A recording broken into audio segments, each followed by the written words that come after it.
बच्चों, कक्षा 7 में आज हम इतिहास में अर्धवार्षिक परीक्षा अनुसार अंतिम पाठ सल्तनतकालीन समाज, संस्कृति, शासन तथा आर्थिक विकास, ये पाठ हम आपको समझा रहे हैं।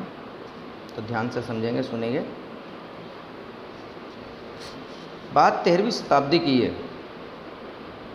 जब प्रारंभ हुआ था 13वीं शताब्दी का, वर्षों में दिल्ली सल्तनत की स्थापना को भारत के सांस्कृतिक विकास के लिए नए काल का सूत्रपात माना जा सकता था।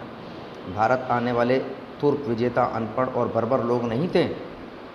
जब तुर्क लोग भारत आए तो उनके पास उनका धर्म इस्लाम था, जिसमें उनकी गहरी आस्था थी, तथा शासनकाल, विज्ञान, साहित्य और स्थापत्य कला के क्षेत्र में उनका अपना दृष्टिकोण था। दूसरी ओर भारतीयों के भी अपने धर्म, शासन, कला, साहित्य, विज्ञान, स्थापत्य कला लेकर अपने निश्चित विचार थे। वस्तुतः जब दोनों पक्षों के आमने सामने दृढ़ विचार और विश्वास दोनों एक दूसरे को के सामने प्रस्तुत करते हैं, तो ये एक दूसरे को गलत समझने एवं संघर्ष पैदा होता था। स्थिति हमेशा यही बनी रहती थी कि किसी न किसी बात पर मतभेद हो जाता था। अतः तुर्क एवं भारतीय भी इस स्थिति से अछूते नहीं रहे। उनमें आपस में प्राय अपने अपने विचारों को लेकर टकराव होता रहता। इसके अलावा विदेशी तुर्कों से राजपूत राजाओं की पराजय ने भारतीय समाज में डर एवं अस्थिरता की स्थिति पैदा कर दी, जिससे राजनीतिक, सामाजिक, आर्थिक क्षेत्रों में भी विपरीत प्रभाव पड़ने लगे। भारतीय विदेशी शासकों को स्वीकार ही नहीं कर रहे थे। सल्तनतकालीन समाज जो था वो इस प्रकार का था कि सल्तनत काल के शुरुआती दौर में सामाजिक, सांस्कृतिक विचारों, रिवाजों और विश्वासों में भिन्नता आने लगी। समाज में संघर्ष, टकराव की स्थिति पैदा होने लगी। तुर्कों के आगमन ने उत्तर भारत में पर्दा प्रथा का चलन किया। यह प्रथा समाज के ऊंचे तबकों की प्रतिष्ठित और प्रतिष्ठा का प्रतीक बन गई। जो लोग प्रतिष्ठित बनना चाहते थे उन सब ने इन्हें अपनाया। इसका स्त्रियों की स्थिति पर भी प्रतिकूल प्रभाव पड़ा और वे घर में सिमटने लगीं। तुर्कों के काल में मुस्लिम समाज नस्ल और जाति और वर्गों में बंट गया। तुर्की, ईरानी, अफगानी और भारतीय मुसलमानों ने अपने अपने अस्तित्व को बचाने के लिए जातिगत पाबंदियों का सहारा लिया। ये लोग अपने अपने में सीमित रहते थे। उनका एक दूसरे से कोई संबंध नहीं था, मेल जोल भी नहीं था। बाह्य आडंबर एवं धन संपत्ति, ये सब जो कुरूपता का प्रदर्शन समाज की विशेषता बन गई। इन सबसे समाज में तनाव बढ़ने लगा, जिससे जीवन के नैतिक मूल्यों का ह्रास होने लगा और लोग जीवन के यथार्थ से आंख चुराने लगे। धीरे धीरे लोग बनावटी जीवन में थकने लग गए।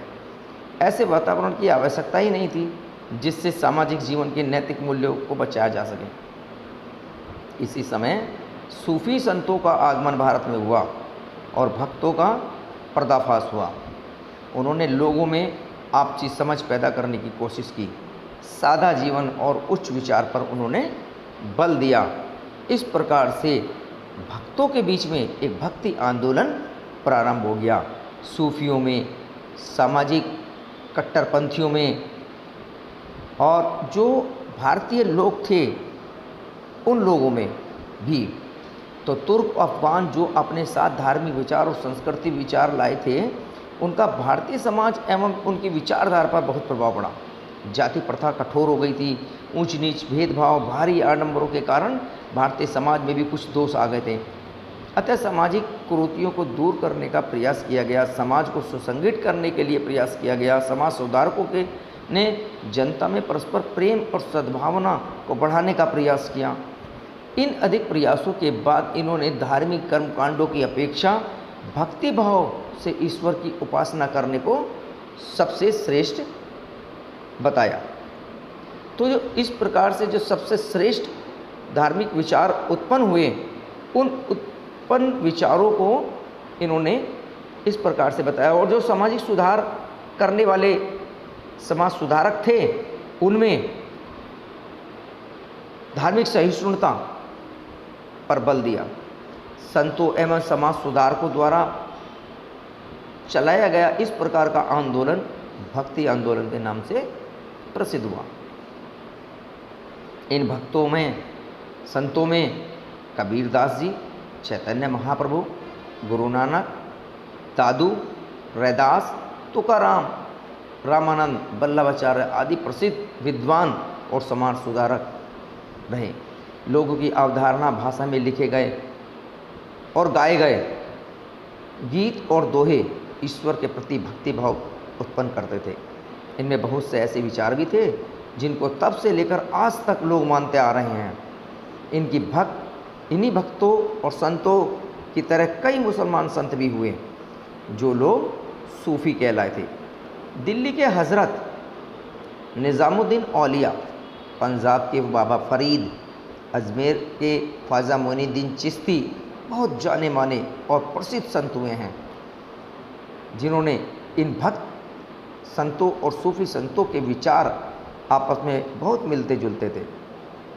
ये सूफियों ने इस बात पर जोर दिया कि सच्चे दिल से अल्लाह को प्रेम करना, अपने बुरे कामों पर पश्चाताप करना, अल्लाह को पाना सही तरीका है। धन, दौलत, पद सब त्याग कर गरीबों, लाचारों की सेवा करना सबसे बड़ा धर्म है। वे कट्टर रस्मों के खिलाफ थे। ऐसी रस्मों का पर जोर देते थे जिनमें भक्त का मन अल्लाह की भक्ति में डूब जाए। सूफियों के डेरे पर झूम झूम कर गीत गाया जाते थे, कव्वालियाँ हुआ करती थी, नाच गाने की प्रथा भी थी। सूफी संत 20 शहर में अमीर मुसलमानों के साथ न रहकर शहर के गरीब बाहर और गरीब बस्तियों में रहते थे।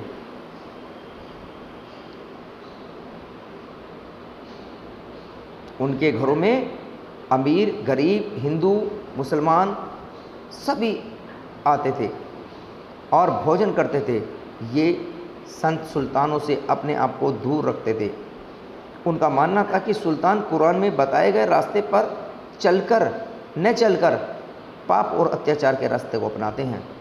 सूफियों के इस विचार से और इस व्यवहार से बहुत सारे लोग उनकी तरफ खींचे चले आने लगे। अभी एक चित्र में आपको निज़ामुद्दीन औलिया का चित्र है, जो उनकी दरगाह है उसका चित्र दिखाया जा रहा है। निज़ामुद्दीन, हमारे चित्र के ठीक नीचे निज़ामुद्दीन औलिया की दरगाह का चित्र है। इस साइड में दूसरी तरफ चैतन्य महाप्रभु का चित्र है जो समाज सुधारक थे, और इनके नीचे ख्वाजा मोइनुद्दीन चिश्ती की दरगाह जो कि अजमेर में है, उनका चित्र है। तो ये बहुत बड़े संत हुए हैं सूफ़ी समाज के। तो सूफियों के इस व्यवहार से बहुत लोग उनकी तरफ खींचे चले आते थे, चाहे वो हिंदू हों या मुसलमान हों, सभी उनको अपनाते थे।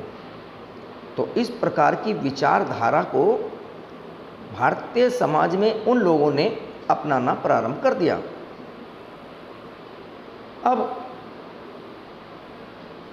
सूफियों की तरह ही भक्त संतों ने भी लोगों के बीच अपनी अपनी भावनाएं फैलाई कि ईश्वर को पाने के लिए सच्चे दिल से प्रेम करना ही एकमात्र ज्ञा है। उन्होंने आम लोगों की बोली में कई सुंदर गीतों की रचना की और कहते थे कि ईश्वर का भक्त चाहे वह ब्राह्मण हो या अछूत हो, वे उसकी इज्जत करते हैं। वे संत सूफियों के विचारों से प्रभावित हुए और सूफी संत इनके विचारों से प्रभावित हुए। इनमें से कई संत कहने लगे कि हिंदू और मुसलमान दोनों एक ईश्वर हैं, दोनों का एक ही ईश्वर है, एक ही ईश्वर की संतान है। ईश्वर को पाने का रास्ता भी एक समान है। लल्ला देव कश्मीर विधवा ब्राह्मण औरत थी, बताते हैं एक वाकया। तो कई सूफी संत अपना पीर या गुरु मानते थे। वो कहती थी शिव सब जगह मौजूद हैं, सब में मौजूद हैं, फिर हिंदू और मुसलमान में फ़र्क क्यों? इनमें फ़र्क मत करो।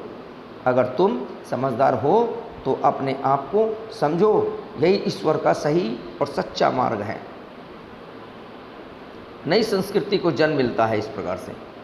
एक नई संस्कृति का आगमन होता है जब कोई दो अलग अलग विचार आपस में मिलते हैं तो पारस्परिक आदान प्रदान को जन्म देता है। इसी प्रकार तुर्क और भारतीय संस्कृति के आपसी आदान प्रदान से एक नई संस्कृति का विकास हुआ। साहित्य की दृष्टि से देश के बहुत से भागों में इस काल में फारसी राजभाषा रही, अतः बहुत सी भारतीय भाषाओं पर फारसी का प्रभाव पड़ा और फारसी के बहुत से शब्द भारतीय भाषाओं में आ गए। सल्तनत काल में दिल्ली अरबी व फारसी साहित्य के विद्वानों का केंद्र बन गई। महमूद गजनवी के समय अल-बरूनी और फिरदौसी नामक प्रसिद्ध विद्वान तथा कवि थे, जो कि इनका काफ़ी नाम था। मंगोलों के डर से मध्य एशिया के अनेक विद्वानों और साहित्यकारों ने भागकर दिल्ली के सुल्तानों के यहाँ शरण ली। भारत में फारसी साहित्य का महान विद्वान अमीर खुसरो था। उसने भारत के बारे में बहुत कुछ लिखा जिससे उनके भारत के प्रति प्रेम झलकता है। उसने भारत के प्रति अपना प्रेम और अपने आप को भारतीय होने का गर्व प्रकट कराया। इस समय साहित्य के नाम पर यशोगान और धार्मिक पुस्तकों की रचना हुई। इस श्रेणी में नरपति नल्हा का बीसल देव रासो तथा खुमान रासो उल्लेखनीय है। अमीर खुसरो ने हिंदी में भी पद की रचना की। भक्ति आंदोलन के संतों में जैसे गोरखनाथ, कबीरदास ईश्वर की स्तुति में गीतों की रचना की। इस प्रकार इस काल के सुप्रसिद्ध प्रेमाख्यान तथा ऐतिहासिक महाकाव्य पद्मावत की भी रचना हुई। मलिक मोहम्मद जायसी ने तो पद्मावत लिख करके अमर हो गए। तो इस प्रकार यहाँ ऐसा साहित्य लिखा गया, ऐसी आपसी मेलजोल की भावनाएं पैदा की गईं हिंदू और सूफी संतों के द्वारा। इस समय स्थापत्य कला का भी विकास हुआ। ईरानी व इराकी कारीगर जब भारत आए तो अपने साथ इमारत बनाने की नई नई विधि, नई पद्धति लेकर गए। कोई ऐसी विधि, ऐसी बातें नज़र आती हैं जो स्तूपों और मंदिरों में तुमने देखी ही नहीं होगी। मुसलमानों की इमारतों की 3 खास बातें थीं: मेहराब, गुंबद और मीनारें। उनकी इन सब इमारतों में देखा जाता है कि इस गुंबद को देखो, यह गुंबद ठोस है, अंदर से खोखला है। ठोस गुंबद को या तो चट्टान से काट कर बनाया जा सकता है या फिर पत्थर के टुकड़ों को एक के ऊपर एक रख के बनाया जाता है। लेकिन अंदर से खोखला गुंबद बनाने के लिए पत्थर या ईंटों की सहायता कर ईंटों की जुड़ाई करना ज़रूरी है। इसके लिए चूने और गारे के घोल से पत्थर या ईंट की मजबूत जुड़ाई की जाती थी, जिससे मेहराबे और गुंबद बनाए जा सकते हैं। मेहराब और गुंबद बनाने के लिए चूने और गारे का घोल का प्रयोग किया जाता था। प्रयोग सल्तनत काल में बाहर से आए कारीगरों द्वारा ही शुरू किया गया। ईरान और इराक के कारीगर ईंट पत्थर के टुकड़ों को चूने से जोड़कर ऐसे गोल गुंबद बनाते थे। तो इस प्रकार से जो एक चित्र दिखाया गया है मेहराब का, ये मेहराब है और इसके बराबर में एक गुंबद का चित्र है और जो मीनार हैं ये तीनों प्रकार से इन मुसलमानों के इमारतों में मिलती हैं, मुसलमान धर्म के इमारतों में मिलती हैं। अभी आप देख रहे हैं किस प्रकार से इन्होंने अपने गुंबदों को बनाया। गुंबद का अंत जिस प्रकार से इसमें एक जो है दिखाया गया है, अंदर गुंबद का एक चित्र दिखाया गया है, उसको काट दिया जाता है तो इस प्रकार सॉलिडिटी उसमें दिखाई देती है, जो ईंटों के टुकड़ों को और चूने को जोड़ करके इन नए कारीगरों ने इनको बनाया था, गोल गुंबदों को बनाया था। मिली जुली संस्कृति, मिली जुली शैलियाँ ईरान व इराक के कारीगरों से ये बातें भारत के कारीगरों ने भी सीखी। उन कारीगरों ने भी भारत के कारीगरों के हुनर सीखे।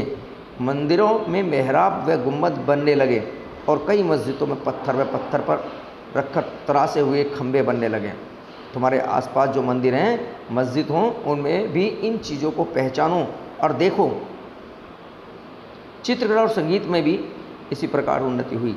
सल्तनत काल में बारीक तौर और छोटे छोटे चित्र बनाए जाते थे। कलाकारों को दरबार में आश्रय मिला।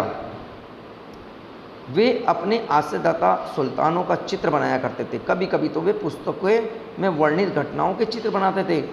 भारतीय संगीत पर फारस और अरब की संगीत शैलियाँ भी प्रभाव पड़ा।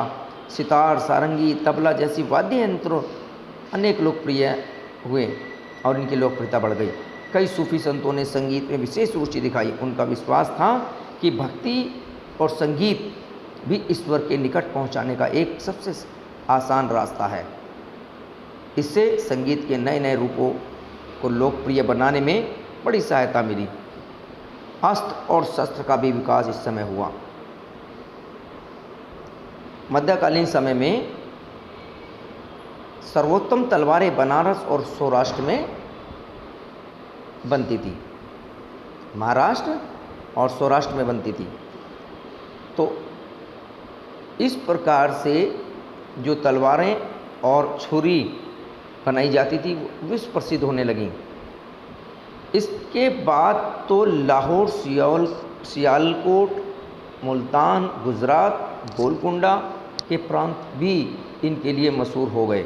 यहाँ पर भी ये सब चीज़ें बनने लगीं। राजस्थान, गुजरात में निर्मित जामधार, छुरे, धनुष तथा तीरों की बड़ी मांग थी। सियालकोट, मेवाड़ के तोड़ेदार बंदूक सर्वोत्तम होती थी। तोड़ेदार बंदूकों के अलावा लोहे का उपयोग सब प्रकार के कवच, हथियार, बंदूक तथा तोपें बनाने, गोले बनाने में प्रयोग होता था। ढाल भी बहुत सुंदर बनती थी। चिकित्सा के क्षेत्र में बहुत उन्नति हुई। चिकित्सा में सल्तनत काल में आयुर्विज्ञान तथा खगोल विद्या जैसे बहुत विज्ञान विषयों में अनुसंधान हुए। राजाओं तथा अमीरों का संरक्षण भी प्राप्त हुआ। वे इन कार्यों के लिए प्रोत्साहन देते थे। बर्नी ने अपनी तारीख फिरोज शाही में चिकित्सकों और खगोल शास्त्रियों की एक लंबी तालिका प्रस्तुत की है। मौलाना बदरुद्दीन, मौलाना सदरुद्दीन तथा अजीमुद्दीन मध्यकालीन युग के प्रसिद्ध चिकित्सक हुए हैं। मछेंद्र प्रसिद्ध वैद्य थे जो मशहूर शल्य चिकित्सक थे। मध्यकाल में ऐसे प्रमाण मिलते हैं जिनसे पता चलता है कि देश में अनेक जर्राह तथा शल्य चिकित्सक थे। वे केवल शल्य चिकित्सक ऑपरेशन ही नहीं करते थे बल्कि कृत्रिम अंग भी बना करके लगा सकते थे। वे काटकर पथरी निकाल देते थे, मोतियाबंद को समाप्त कर देते थे। इस प्रकार के चिकित्सक इस समय उपलब्ध थे। कृषि के क्षेत्र में भी देश की आबादी में ज़्यादातर लोग किसान थे। वह कड़ी मेहनत करते थे।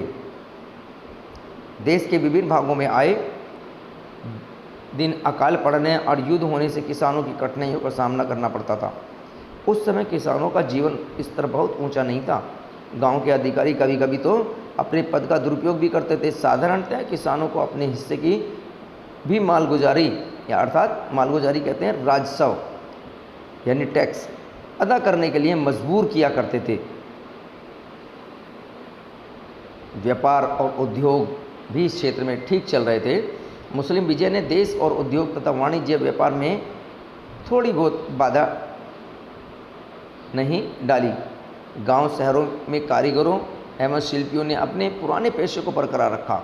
उनके औजार भी वही थे। कुछ विशेष प्रकार के नए काम करने वाले कारीगर वर्ग भी उत्पन्न हुए, जैसे बर्तन पर कलई करने वाले, घोड़े की नाल व रकाब बनाने वाले, कागज़ बनाने वाले।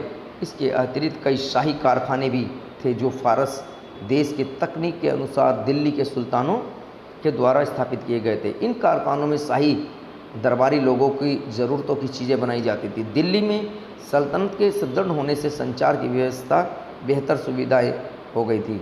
सुल्तानों ने चांदी के टके और तांबे के दरहम नामक मुद्राएं भी बनाई।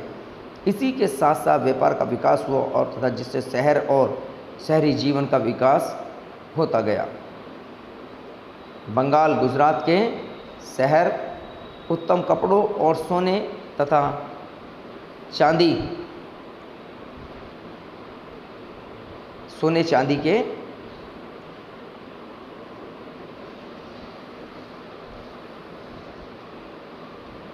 बनाए जाने लगे। तो इस प्रकार से चौथी तरफ उन्नति ही उन्नति थी हो रही थी। प्रांतीय शासन की व्यवस्था की देखी जाए तो प्रांतीय शासन में समस्त सल्तनत अनेक प्रांतों में बटी थी। प्रत्येक प्रांत का अधिकारी गवर्नर होता था, वह सुल्तान के द्वारा नियुक्त किया जाता था।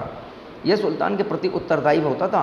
उसे कर संग्रह तथा न्यायिक कार्य में भी करने के लिए होते थे। वह फौजी दस्ते, पैदल सैनिक, घुड़सवार रखता था। उन्हें अपने प्रांतीय राजस्व में वेतन देता था। वह राजस्व इकट्ठा करने के कार्य भी करता था। प्रांतों में काजी एवं सद्र नियुक्त किए जाते थे।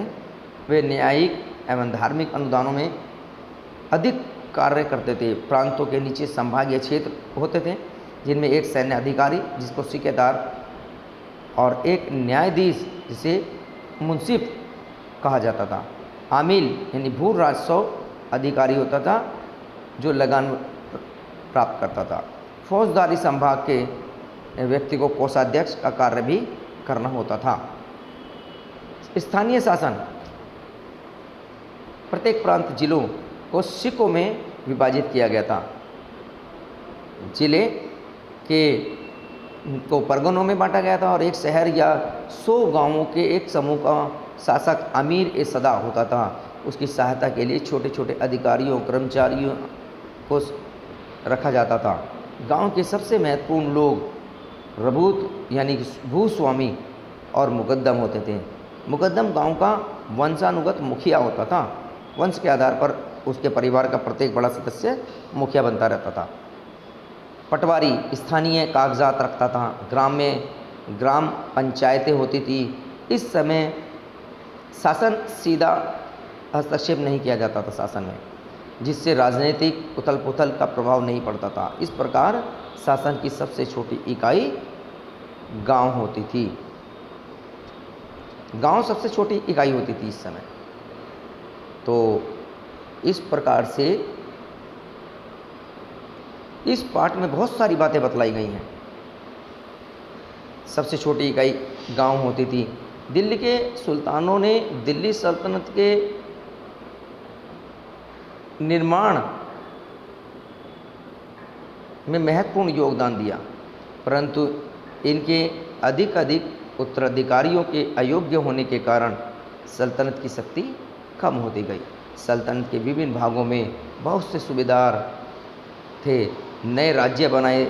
उत्तर भारत में सल्तनत के कुछ प्रांत थे जो बाद में स्वतंत्र राज्य बन गए, जैसे जौनपुर, बंगाल, मालवा, गुजरात, कश्मीर, मेवाड़, ये सब स्वतंत्र हो गए। तो अब इस पाठ में कुछ शब्द आए, जैसे सूफी।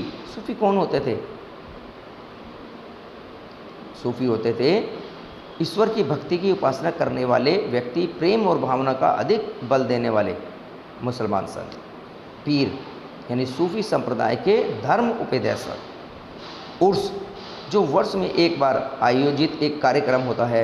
आध्यात्मिक रूप से गुरु की मृत्यु के दिन आयोजित होने वाले ऐसे कार्यक्रम को उर्स कहा जाता है। जर्राहा जो चिकित्सक होते थे, जो आज जो मल्लम पट्टी करते, चीड़ फाड़ करते हैं, और जो सर्जन होते हैं वे जर्राह कहलाते थे। दरहम सल्तनत काल में प्रचलित तांबे का एक सिक्का था जिसको दरहम कहा जाता है। तो ये कुछ छोटे शब्द थे जो आपको बताए गए हैं। इनके अलावा इसमें कुछ प्रश्न हैं, उन प्रश्नों को आप अपने आप करेंगे, और वैसे उत्तर हमने इसमें दे दिए हैं, आप इनको देख करके कर सकते हैं। सब काम आसान कर दिया। भक्ति काल के प्रमुख कवि, प्रमुख संतों के नाम भी इसमें दिए गए हैं, जैसे कबीर, चैतन्य, रैदास, यादव, तुकाराम, रामानंद, वल्लभाचार्य, सुखवी संत हुए, बाबा फरीद, निजामुद्दीन औलिया, ख्वाजा मुइनुद्दीन चिश्ती। तो इनका आंसर भी हमने दिया। जैसे सल्तनत काल में मुद्राओं के नाम बताइए। तांबे का दरहम और चांदी का टका चलता था। सल्तनत काल में कहाँ की तलवारें प्रसिद्ध थी, इसका प्रश्न का उत्तर भी हमने इसमें भी बताया था ये। तो और सल्तनत काल में फ़ारसी तथा हिंदी के कवियों के नाम और लेखकों के नाम बताइए। तो जैसे अल-बरूनी और फिरदौसी कवि भी हुए हैं, लेखक अमीर खुसरो हुए हैं, कवि मलिक मोहम्मद जायसी, गोरखनाथ, नरपति नल्हा, कबीरदास, और जो लेखक हुए हैं और कवि भी दोनों काम उन्होंने करा, जैसे अमीर खुसरो। तो इन प्रश्नों के उत्तर हमने अभी बता भी दिए हैं, वैसे भी इसमें लिखे हुए हैं, हमने लिखवा दिए हैं। और राइट रॉन्ग हैं इसी प्रकार से, इन राइट रॉन्गों को भी आप करें तो ये भी आपको एक बहुत महत्वपूर्ण है। सल्तनत काल में सुल्तान का स्थान सबसे अधिक महत्वपूर्ण था, बिल्कुल ठीक है, सही है। युद्ध में सेना और धन की आवश्यकता नहीं होती थी, अरे बिना धन के क्या काम होता है, इसलिए ये गलत है। सुल्तान सेना का सबसे बड़ा अधिकारी होता था, बिल्कुल सही है। इस समय सबसे बड़ा अधिकारी के रूप में सुल्तान को माना जाता था। पहाड़ी इलाके में सफ़र के लिए खच्चर का उपयोग किया जाता था, बिल्कुल ऊपर चढ़ने के लिए खच्चरों का उपयोग किया जाता था। सल्तनत काल में किसानों का जीवन इस तरह बहुत ऊंचा था नहीं, उनकी स्थिति खराब थी, क्योंकि उन पर टैक्स और लगान कर ज़्यादा ही लगाया जाता था, और कुछ सूखा भी पड़ जाता था, लेकिन उनसे वसूली पूरी तरह से होती थी, इसमें कोई छूट नहीं थी। तो इसलिए उनकी किसानों की दशा को हम बहुत अच्छा नहीं कह सकते। सल्तनत काल में कुछ आदान प्रदान विदेशियों से हमने बहुत कुछ सीखा, विदेशियों को हमने भी बहुत कुछ सिखाया, उनकी एक फहरिस्त बनाइए, लिस्ट बनाइए। तो इस प्रकार से ये करेंगे, सही जोड़े बनाइए, जैसे मछेंद्र, जोग, बरनी, अभी हमने बताया कौन शल्य चिकित्सक, कौन जो है विज्ञान में विद्वान था, कौन संत था।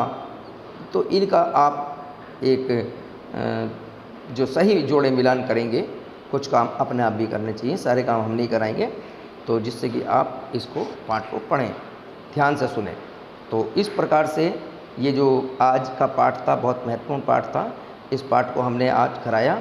इसके सारी और सभी प्रश्न अपनी कॉपी में लिखें और इसकी फ़ोटो ग्रुप में सेंड कीजिए। आज का काम बस इतना ही था, तो इसके बाद धन्यवाद।